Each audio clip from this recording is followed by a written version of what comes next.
Well, it's likely we'll see a few stressful moments at Wimbledon this year. It normally produces a few scenes of tennis players peak as the tension mounts.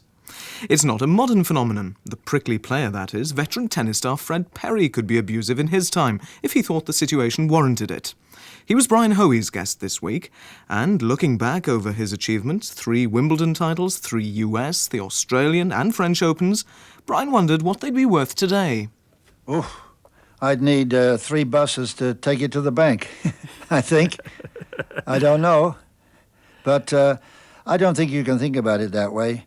You know, if it hadn't been for lawn tennis, I mean, goodness knows what I would have done anyway.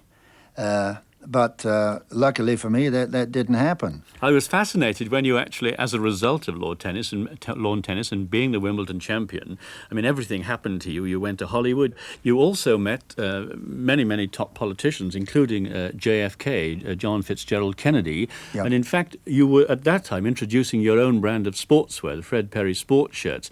And you met him on a golf course, and you did something unique for him with his initials, didn't you? When we started the sportswear business, we used to take the mill ends of the material, which were useless, and make baby shirts out of them.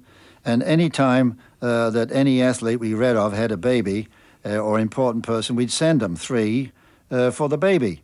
And of course, then they'd say, well, we'd like to have some. And JF Kennedy always had worn the shirts for 2 or 3 years. And after he had been elected but not inaugurated, we were playing golf in Palm Beach, and we were going down one fairway, he was going down the other, and he'd hooked his ball and I'd hooked mine, as I usually do, and we weren't far away, and I started to walk over to hit the golf ball, and the Secret Service man said, "No way, Charlie, you stay where you are, you know."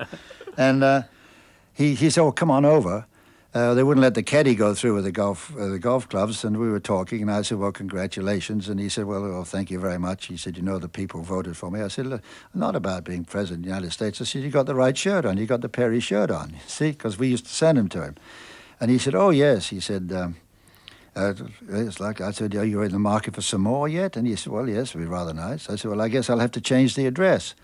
He said, "Oh, no, send them through the usual channels.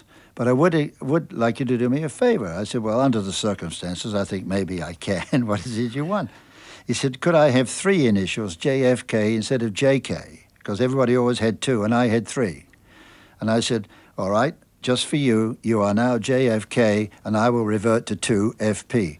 And so I did. Fred Perry talking to Brian Hoey about his encounter with JFK.